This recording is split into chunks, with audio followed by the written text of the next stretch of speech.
첫 번째 항목은요. 공천 앞에 장사 없다입니다. 무슨 공천이요? 최근에 자유한국당 국회의원들이 다음 총선 공천 문제 이런 것들 때문에 지도부하고 여러 가지로 신경전을 벌이는 일들이 있는데요. 이게 이제 상임위원장 임기 문제까지로 쭉 번지고 있는데 오늘 자유한국당 박순자 의원이 기자회견을 좀 40분 동안 하는 일도 일어났습니다. 네, 그 당에서 징계를 결정한 거죠. 그렇습니다. 이 지난해 원구성 당시에 상임위원장은 이제 2년 임기인데 1년씩 하기로 이제 현역 의원들이 합의를 해서 계속 잡음이 있다는 소식을 쭉 듣고 계실 텐데요. 이 중에 이제 국토위원장도 포함이 되는 건데 박순자 의원이 국토위원장 사임을 거부하고 계속 버티고 병원에 입원하고 이런 일들을 쭉 하다가 그저께 당원권 정지 6개월의 징계가 확정이 이제 됐다는 것이죠. 그러니까요. 근데 이거에 대해서 박순자 의원이 오늘 부당한 조치다라면서 징계를 받아야 할 사람은 자기가 아니라 오히려 나경원 원내대표이다 이렇게 주장을 하고 나선 것입니다. 나경원 대표는 왜요? 먼저 국토위원장이 임기를 나누기로 한 대상에 포함되지 않는다라는 게 박순자 의원의 주장이고요. 박순자 의원이 이 점을 나경원 원내대표에게 분명히 했는데도 받아들이지 않으면 경선이라도 치르겠다 이렇게 뜻을 밝혔지만 오히려 나경원 원내대표가 사임을 종용하면서 거부하면 공천에 지장이 있을 것이다라면서 협박을 했다 이런 얘기였습니다. 그러니까 당내에서는 다들 1년씩만 하는 걸로 합의된 걸로 알고 있는데 박순자 의원은 그게 아니라는 거죠, 계속. 그렇습니다. 그래서 앞으로 박순자 의원은 어떻게 하겠다는 거죠? 그래서 이제 그 기자들이 나경원 원내대표를 그러면 윤리위에 역제소하겠다는 거냐 물으니까 그건 아니라고 했고요. 다만 당권 정지 6개월 징계에 대한 재심을 청구할 계획이다 이렇게 밝히고 있는데요. 또 차기 총선에 자유한국당 당적으로 출마할지 여부도 이 재심 결과를 보고 이제 판단하겠다 이렇게 얘기를 하고 있거든요. 당권 정지 6개월이면 내년 1월 말까지니까 그러면 공천에 당연히 영향이 갈 것이고 결국 이게 핵심이다 이렇게 봐야 되겠습니다. 요즘 한국당 내에서 현역 의원 절반 물갈이 해야 한다 이런 얘기도 나오지 않아요? 이 자유한국당의 신정치혁신특위가 있는데 거기서 공천혁신안을 만들어서 이제 최근 지도부에 보고를 했습니다.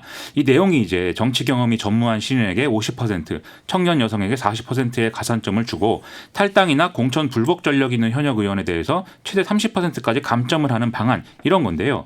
이 안을 놓고 친박과 비박 양쪽이 모두 반발하는 이런 상황들도 이어지고 있습니다. 양쪽이 다 반발해요?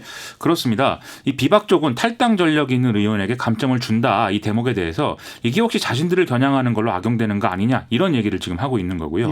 친박계 경우에는 결국 현역 물갈이론이라는 게 영남 특히 대구 경북을 대상으로 할 수 있다라는 점에서 자신들에게 불리할 수 있다 이런 얘기를 하고 있습니다.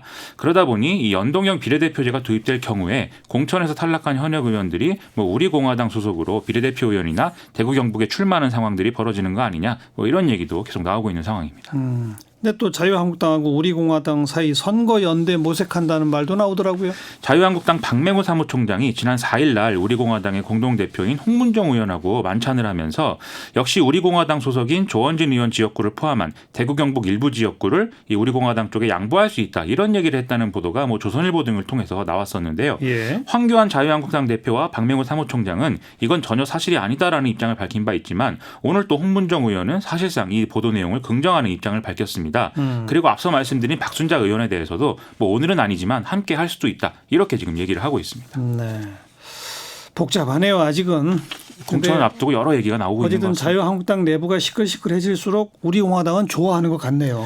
지금 그래서 여러모로 또 천막 얘기라든지 이런 것들과 더불어서 여론에 자기들이 이제 많이 나오니까 그거에 대해서는 좀 긍정적인 효과를 노리고 있는 것 같습니다. 자, 시사위키 두 번째 항목은요. 기업엔 감세, 부동산과 고소득자엔 증세입니다. 그게 오늘 정부가 발표한 2019년 세법 개정안이죠? 그렇습니다. 오늘 정부가 이제 2019년 세법 개정안을 확정을 했는데요. 서민과 중산층의 세부담을 422억 원 줄이고 중소기업 세부담을 641억 원 낮추기로 했다라는 게 정부 설명입니다. 경제 활력을 위해서 기업 투자 심리를 살리고 서민 지원 세제 혜택 확대를 도모하겠다 이런 취지라는 건데요. 기업의 세부담을 대체적으로 좀 내려주면서 고소득자와 부동산 자산가들에게는 증세를 추진한다 이런 내용으로 볼 수가 있겠습니다. 구체적으로 어떻게 해요? 먼저 이제 근로소득 공제에 2천만 원 한도를 두도록 해서 결과적으로 총 급여가 3억 6,250만 원 이상의 고소득 근로자들의 세부담을 늘리기로 한 것이고요. 또 상가와 주택이 함께 있는 겸용주택의 경우에 이제 9억 원이 넘는 주택을 대상으로 해서 보유한 경우에 1가구 1주택의 비과세 요건을 강화하기로 했습니다. 이 무슨 얘기냐면 현재는 주택 면적이 상가 면적보다 큰 경우에 이 건물의 면적 전부를 주택으로 봐서 이 전체에 대한 비과세를 적용을 하는 건데 2022년부터는 주택과 상가를 따로 분리해서 주택만 이제 비과세 처리하고 상가에는 과세를 하겠다 이런 얘기입니다. 또 기업의 세부 부담을 경감해 준다는 건 어떻게 한다는 거죠? 이 일본 수출 규제 등에 대응하기 위해서 대기업의 이제 투자 세액 공제 대상에 시스템 반도체 등의 신성장 동력, 원천 기술, 소재, 부품 이런 것들을 포함시키고 그다음에 세액 공제율도 한시적으로 상향시키기로 했다라는 건데요. 정부는 이를 통해서 2021년 한 해 동안 5천억 원이 넘는 세금 감면 효과가 발생할 것으로 분석을 하고 있습니다. 또 전북, 군산, 이 경남, 거제, 통영 등 위기 지역 창업 기업에 대한 세제 지원도 확대한다 이런 내용을 밝히고 있는데요. 다만 경총 등은 이번 세법 개정안에 대해서 경제 주체들이 세제 개편 효과를 체감하기에는 부족한 수준이다 이렇게 평가를 하고 있습니다. 2분기 성장률이 조금 회복됐다면서요? 한국은행은 오늘 2분기 우리나라 경제 성장률이 전분기 대비 1.1%로 집계됐다고 밝혔는데요. 이는 1.5%를 기록한 2017년 3분기 이후 7개 분기 만의 최고치입니다. 다만 여기에는 1분기에 마이너스 0.4% 역성장을 기록한 것에 따른 기저효과도 작용을 했다라고 한국은행은 설명하고 있는데요. 예. 또 한국은행은 정부가 성장에 역할을 했지만 민간 투자와 수출은 여전히 취약하다 이렇게 부연을 했는데 성장 기여도나 소비 부분을 보면은 정부의 기여분이 크다는 게 확인이 된다 이런 얘기였습니다. 네. 그러니까 2분기는 조금 좋아졌지만 낙관할 수 없다 한마디로 그런 얘기군요. 그렇습니다. 예. 수고하셨습니다. 고맙습니다. 김민아 기자였어요.